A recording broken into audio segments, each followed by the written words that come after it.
안녕하세요. 존버전략실입니다. 요즘 코인판에 사건 사고가 끊이지 않는데요. 오늘은 또 터져버리고 말았습니다. 바로 업비트 해킹입니다. 2019년 11월 27일 업비트에서 약 580억 정도의 해킹 사건이 있었는데요. 딱 6년 뒤 오늘인 2025년 11월 27일에 또다시 해킹이 터졌습니다.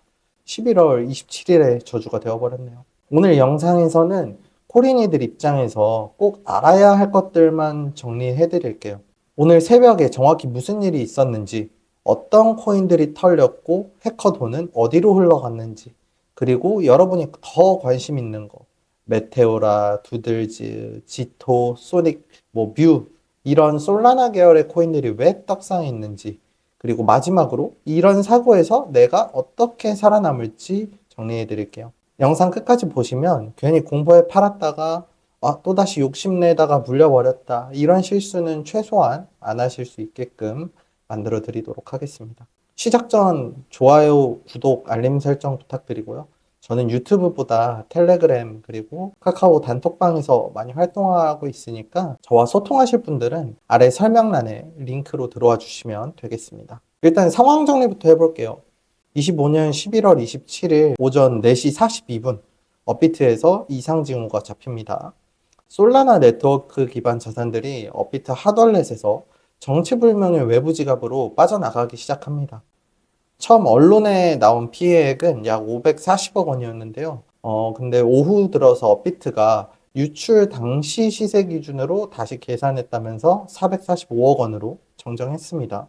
그래도 규모가 작은 건 절대 아니죠. 여기서 중요한 포인트 몇 개만 짚어볼게요. 탈취된 자산의 종류는 전부 솔라나 네트워크 기반의 코인 24종입니다. 우리가 잘 아는 애들인 솔라나부터 시작해서 봉크, 오카, 주피터, 레이디움, 랜더, 피스 등 나머지도 솔라나 기반 자발트들, 드리프트나 레이어, W 등이 포함되어 있습니다. 서비스 중단 타임라인을 살펴볼게요. 최초에 4시 42분 비정상 출금이 최초로 감지되었고 5시 때 솔라나 계열 입출금을 우선 중단 공지했고 8시 55분 모든 코인의 입출금을 전면 중단했고 자산들을 콜드월렛으로 이동시켰습니다. 12시 반에는 공식적으로 해킹 발생 전액 보전이라는 발표를 했어요. 이 타이밍이 중요합니다. 왜냐하면 입출금이 막힌 상태에서 김프와 펌핑이 터지는 구조가 만들어졌습니다. 업비트, 두나무 측 공식 입장은 단일합니다. 피해는 회사 자산으로 100% 보전하고 고객 자산은 이상 없다. 즉, 여러분 계정에 찍혀 있는 숫자는 그대로 유지되게 하고 실제 손실은 두나무가 떠안겠다는 구조예요. 단 이게 언제 어떤 방식으로 정산이 될지는 지켜봐야 되겠죠. 정리하자면 새벽 4시 42분에 솔라나 계열 24종이 핫월렛에서 털렸고 445억은 업비트가 책임, 그리고 입출금은 전면 중단 상태입니다. 그럼 이제 어떻게 업비트가 털렸는지 봐야겠죠. 결론부터 말하면 체인 프로토콜의 문제가 아니고 거래소 핫월렛 보안의 이슈입니다. 더 쉽게 설명하자면 업비트는 인터넷에 연결된 핫월렛 그리고 완전히 분리된 콜드월렛 형태로 두 가지 자산을 보관해요. 우리가 해외로 출금 신청할 때 실시간으로 보내주기 위해서는 어쩔 수 없이 온라인 상태로 열려 있어야 하는 거죠. 이번에 해커가 노린 건 바로 이 핫월렛의 프라이빗 키 쪽이에요. 키 관리 시스템 혹은 연동된 내부 인프라 중 어딘가의 취약점을 뚫고 진짜 주인인 것처럼 서명해서 외부 지갑으로 코인을 싸버린 거죠. 체인상에서 보면 그냥 업비트 지갑 A에서 외부 지갑 B 이렇게 정상 출금처럼 보이는 거래입니다. 그래서 탐지, 차단 타이밍 싸움이 되는 거고요. 현재까지 공개된 흐름을 요약하자면 1차 유출로 업비트 솔라나 핫월렛에서 외부 해커 주소 여러 개로 분산 이체가 되었고 2차 이동으로 그중 상당량이 해외 대형 거래소, 바이낸스가 있겠죠. 그 방향으로 흘러간 정황이 포착됐다고 합니다. 이유는 간단합니다. 중앙화 거래소에 입금을 해서 다른 코인으로 바꾸고 여러 번 돌린 다음 흔적을 흐리게 만드는 거죠. 이른바 머니 론더링입니다. 그래도 해킹된 자산 중 동결된 자산도 있습니다. 업비트 측 발표랑 외신에 따르면 약 120원 상당을 동결하는데 성공했다고 합니다. 프로젝트 팀, 해외 거래소들과 공조해서 컨트랙트 권한으로 동결하거나 해당 지갑에 대한 출금 제한 조치를 건 케이스죠. 즉 445억이 그대로 영구 손실은 아니고 일부는 회수될 가능성도 열려 있다는 겁니다. 다만 이건 시간이 걸리는 문제고 최종 회수율이 얼마나 될지는 지금 단계에서는 아무도 장담할 수 없죠. 지금 트위터 커뮤니티를 보면은 또 북한이냐? 라자루스 스타일이다. 이런 이야기가 나옵니다. 사실 합리적인 의심을 할 수는 있죠. 최근 해킹 사건들의 배후는 대부분 다 라자루스였으니까요. 일단 팩트만 분리해 보자면 19년에 업비트의 34만 2천 이더리움의 해킹 사건은 24년 FBI가 북한 연계 해커 소행으로 지목을 했습니다. 이번 25년 사건은 일부 국내 기사에서 북배후 의심이라는 표현이 나오긴 하지만 어디까지나 가능성 언급 수준이고 아직 수사 결과나 국제 수사기관의 발표는 없습니다. 이제 여러분이 진짜 궁금해하는 파트로 갈게요. 그럼 솔라나 계열 코인들이 해킹당했는데 왜 이렇게 떡상하는 거야? 메커니즘은 생각보다 단순합니다. 국내 거래소에 입출금이 막혀요. 그리고 솔라나 네트워크 기반 24종이 전면 입출금이 중단되죠. 그리고 한때는 전체 가상자산 입출금까지 전부 중단 상태로 확대됐습니다. 이 말은 즉 해외 거래소와 국내 거래소 간의 코인 이동이 끊겼다는 뜻이고 원래라면 이렇게 김프가 생겼을 때 아비트라지를 전문적으로 하시는 형님들의 봇이 김프를 감지하는 순간 해외 거래소에서 물량을 바리바리 싸들고 와서 국내로 보내서 그 차익을 먹으면서 김프가 사라져야 되는데 지금은 그게 안 되는 거죠. 그러면 어떤 일이 벌어지느냐? 국내에서는 업비트 이슈 때문에 공포도 있지만 동시에 업비트의 전속 민속놀이죠. 가두리 메타가 오픈이 되면서 펌핑이 온다라는 기대 심리가 섞였습니다. 실제로 거래량이 폭발하기 시작하면서 김프는 더 벌어지고 저유동성 코인은 작은 돈에도 미친 변동성이 나오죠. 오후 6시 기준으로 업비트 상승률과 김프를 보자면 오카는 금일 상승률이 100%, 김프는 28%, 메테오라는 금일 상승률이 78%, 김프 66%, 레이디움은 금일 상승률이 44%, 김프 44%, 지토는 금일 상승률이 34%, 김프 40%.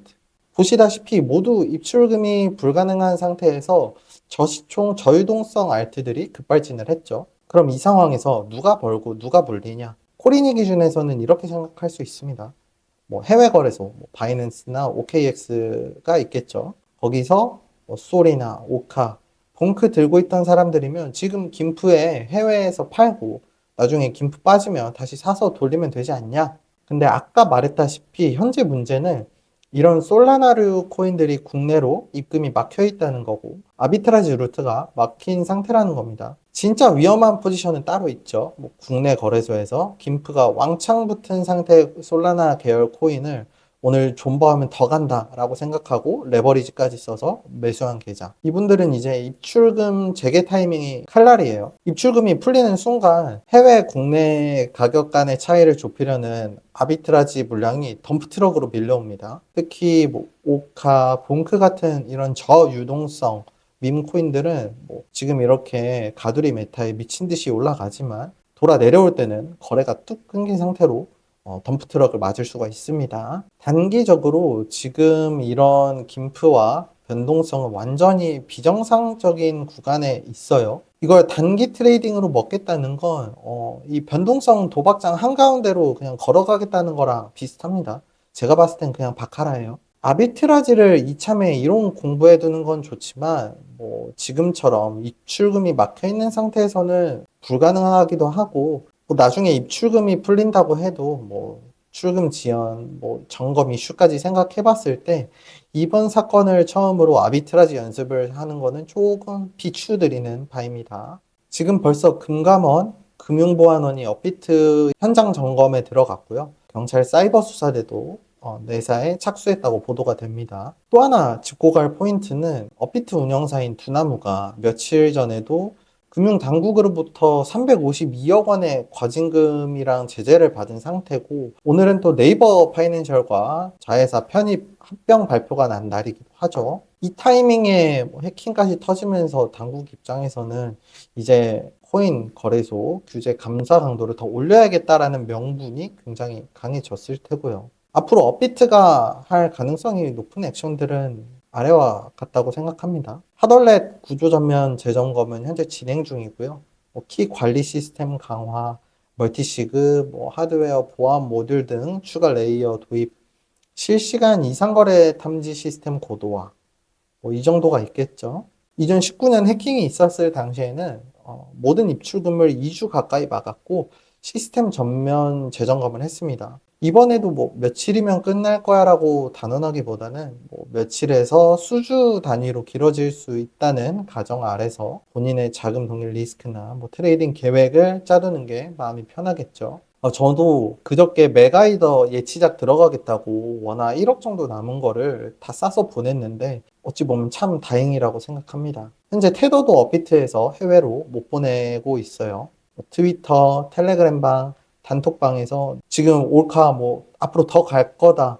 내가 이 알트코인 간다 했지?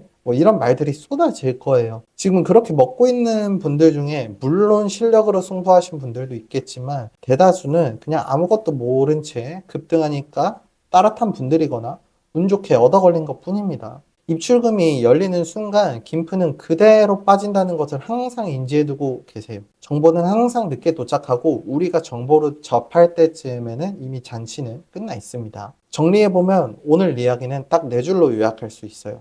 오늘 업비트, 솔라나, 하덜렛이 털렸고 24종 토큰에서 약 445억 원이 유출됐다. 회사가 전액 보전하겠다고 발표했고 고객 잔고는 유지되는 구조다. 핵심 문제는 체인이 아니라 하덜렛 키관리, 보안, 인프라 쪽에 있다. 자산은 외부 지갑, 일부는 바이낸스로 흘러가 세탁시도 정황이 발견되었고 일부는 동결 성공했다. 입출금 중단으로 솔라나 계열 코인의 김프, 비정상 펌핑이 발생했다. 저유동성, 알트, 밈코인에 많은 자금을 태우는 건 도박에 가깝다. 거래소 리스크는 앞으로 더 자주 강하게 터질 수 있다. 코인은 원래 위험한 자산이고 그 위에 거래소 리스크가 한층 더 얹혀져 있다는 걸 잊지 말자. 오늘 이 영상은 해킹을 가지고 공포 마케팅을 하려는 게 아니라 코인 하는 사람이라면 이런 구조는 이해하고 있어야 한다는 마음으로 좀 정리를 해봤습니다. 지금 이 순간에도 X에서는 음모론, 내부자, 북한설 이런 게 난무하고 있어요. 그중 몇 개는 나중에 사실로 확인될 수 있고 몇 개는 그냥 소음으로 끝날 수 있겠죠. 하지만 한 가지는 확실합니다. 우리 계좌의 리스크 컨트롤은 어떤 기사, 어떤 트위터리안도 대신해주지 않는다는 거예요. 저 포함 마찬가지고요. 오늘 이 영상이 이 상황에서 뭘 봐야 하는지, 어디까지가 기회고 어디까지가 위험인지 생각 정리하는데 조금이나마 도움이 되었으면 좋겠습니다. 이 내용은 어디까지나 정보 제공용이지 특정 코인 매수 매도를 추천하는 투자 조언이 아니라는 점을 꼭 기억하셨으면 좋겠고 제 영상을 몇 개 보신 분들은 아시겠지만 저는 알트코인을 좋아하지 않는 사람입니다. 그렇다 보니까 애초에 저렇게 펌핑이 나오는 코인들은 내 것이 아니다라는 마음을 가지고 있어요. 많은 사람들이 도박을 하러 가겠다는데 그걸 말리는 게 정상인 거잖아요. 그래서 저는 여러분들께도 알트코인보다는 차라리 이렇게 코인을 할 거라면 조금 더 정확하게 제 영상을 통해서 어떤 구조로 흘러가는지 알았으면 좋겠고 하는 마음에서 알트코인을 추천하지 않는 거니까 이 마음을 좀 알아주셨으면 좋겠습니다. 매번 어떤 영상을 찍을지 고민을 하는데 오늘 마침 이렇게 영상거리가 나와주네요. 지금까지 존버 전략실이었고요. 구독, 좋아요, 알림 설정 부탁드리겠습니다. 감사합니다.